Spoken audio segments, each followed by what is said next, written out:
I'm here today with Matthew Jones, who is one of the founders of the Cruise Maps. And I'm sure if you've been following cruising channels or you've been on a cruise recently, you've probably already heard of it. But in case you haven't, Matthew, thank you so much for joining me to tell our listeners and our viewers a bit about the Cruise Maps. Thanks very much for having me. Excited to have a chat. So I can see you've got two of the Cruise Maps on the wall behind you. I've got my new one here, which is the transatlantic crossing I did in 2019, and an absolutely remarkable experience that was. And then all these years later, to have the map of that voyage actually traced out exactly how the ship went, which I found quite interesting. It's been quite nice to have that memento and a new addition to my collection. I think that's the cool thing. It's the fact that these maps are made using AIS satellite tracking data. Mhm. That's the key to it all, really. It's the exact route of where you went on your particular sailing, rather than just an itinerary route or sort of where the ship planned to go. So it follows exactly where the ship went, and you would actually print deviations, or if the ship had to divert, that would also get included in the product. Yeah, and it's interesting how often that actually happens, and you can really see everything from maybe a medical evacuation or a detour or a missed port is probably the most common one, through to on occasional circumstances, something more dramatic, maybe a search or a rescue or something like that. So Mm. there's almost always a quirk in the route that tells a story. I mean, we had a force 12 towards the end of our voyage. It gradually built up and built up. And what's really interesting is that you look at the map and you're like, she didn't divert. I mean, Queen Mary 2 is so strong. It didn't divert. It just went straight through it. People, I think, have a real connection with maps. Old maps are something that people love to look at, love to collect. And particularly when you think about how many people can trace their family heritage back to a migration voyage on board a ship, historic maps are very important to people. Do you find that there's a real deep connection between sea maps Mhm. and the human story? Hearing from customers about how meaningful these are to them. Right, we've had lots of instances where we've marked the exact position of certain things that have happened at sea, right, and that can be anything from weddings to engagements through to even the interment of ashes, right, and all of these hold a massive significance. So just from the voyage itself, there can be so much significance. But I think also, particularly the classic routes, have ended up being particularly important to people.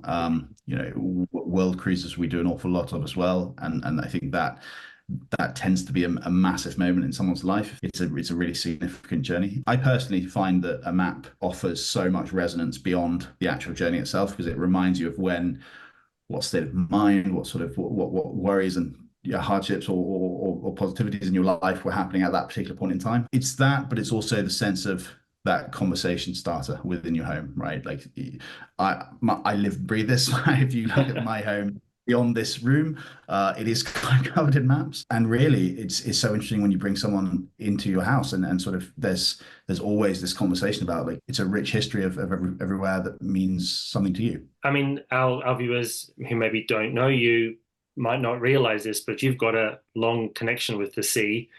We actually have a shared favorite ship, you and I, the QE2, with Yeah, your father who we worked do. on board, didn't he, as in the engineering department? He was chief on the Countess, Okay. and then staff engineer on the QE2 back in the 80s. And my mum also worked on board. They were cunard through and through, all the way through the 80s, and I suppose that's where some of the affinity is. You can see the two cunard maps behind me. And then fast forward to 2008, I'm at university in Southampton with a really good friend of mine called Will. And just before the QE2 left to Dubai on her final voyage, my dad managed to get us a tour around with the Ah, then chief engineer, who was a friend of his from back in the day, a guy called Paddy Hanvey, or John Hanvey. yes. And he it was just awesome to go have a proper tour around the engine room, see all the old engineers from back in the day who were still on board. And I suppose it's a long-winded way of saying that I've always had this fascination with ships, but I guess I never went down that route. I ended up in publishing, and that was my sort of career since university. But reconnecting with Will, he'd been ships through and through since university, and he'd been using this data set called AIS, which is satellite tracking of ships. It's the same Things one you like, would find on Marine Tracker and those apps yeah, that you can use on your exactly. phone. I mean, there's different levels of granularity of it and stuff, but yeah, he'd been using this data set professionally for 10 plus years. largely for insurance companies, things like collision avoidance and collision management, that kind of thing. And we just got talking again about 2 years ago and said we'd been talking about this data that he was using, and I'd been working in publishing and been working with print, and we just kind of put two and two together that has this data ever been used to create a consumer product? Has it ever been made? Sure. And the answer is largely no, other than obviously the digital products like Cruise Mapper and things on online. And I suppose that was the thing we wanted to test out. And so last summer we did. We put together a prototype and bought the cruisemaps.com as a domain, and thankfully it all took off. We quit our jobs and we decided to go full time with this and Oh, haven't looked wow. back really. Congratulations. That's amazing. Yeah.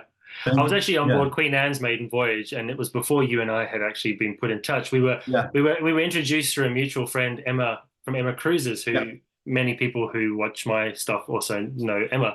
And yeah, she put us in touch, and I had no idea when I was on the Queen Anne that you were behind the cruise maps, and they were selling the maiden voyage map yeah. on board the ship, and it was getting so much interest.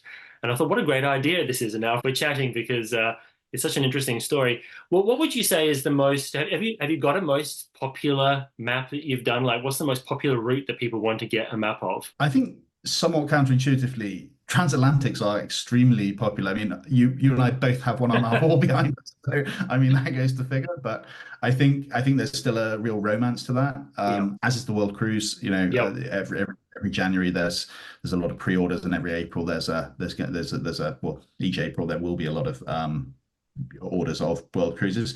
But also, it doesn't have to be a grand, significant voyage. I think a lot of people are. We had a lot of Mediterranean cruises, a lot of Alaskan cruises in Mm. summer, and then also Antarctica is becoming increasingly popular as well. There you Because I go. Well, think I was gonna ask, what do you find is the most um, unusual map that you've had? I suppose you could take this two ways.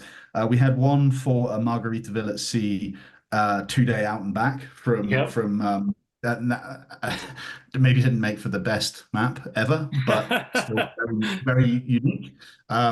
But I suppose, look, my favorite one was probably a sort of, I would describe it as a sort of circumnavigation of the Americas. What I'd love to see as well is the reactivation cruise that P&O Australia did here when our borders opened up again in Ah, 2022. yeah, And it was on board Pacific Explorer. There was this massive party on the top deck as we went under the harbour bridge, and the captain did this announcement. Everybody got very emotional. And the ship went out, and it was just 2 days at sea, but we went up north, and then we went past down south, past Sydney, and then back up, like almost this sort of double loop. yeah. So I should, because Oh you've no, got a partnership now with P&O. we do both, in fact. P&O in the UK, P&O Cruises in the UK, and also P&O Cruises Australia. Um, and with these partnerships, what it means is, and you can probably see from the cunard ones behind me, but when we can partner with one of the cruise lines, it makes for a really special product, because what we're essentially doing is we're working with their design team, we work with their brand, we completely redesign the map from the ground up, use their font, use their branding, use their color system, and so it becomes a product that is very much official to the line. Yeah. It's very unique. So yeah, we were really happy to get that underway, and so it should be the case that on any P&O Australia ship, well, obviously until March, you can see one of the maps as well, and you can Mm, see it on board. mm. Yeah, for sure. And with Christmas coming up, I suppose there must be a lot of interest in this. If you wanted to get one of the cruise maps for a Christmas gift, what's your cutoff dates, and how do people do that? The way we do things is we have print facilities around the world. Still, it's a busy time of the year, so it should be, if you want to order in Australia, it would be 7th of December would be the cutoff, and we Hmm. could make sure that we're getting it to you before then. Anywhere in the UK or US would be the 14th of December, and actually rest of the world, any other country would also be the 7th, same as Yep. Australia. And so if you want to get a map from the cruise maps, we have a promo code for 10% off. It's Chris Frame Official. But what do they need to do to use that? They just go to www.thecruisemaps.com. Hmm. And then you'll see all the products there. You'll see all the partnership products, so P in Australia, Cunard, etc., all in the partnerships tab at the top. And all we need actually to place the order is the start date, the end date, and the ship name.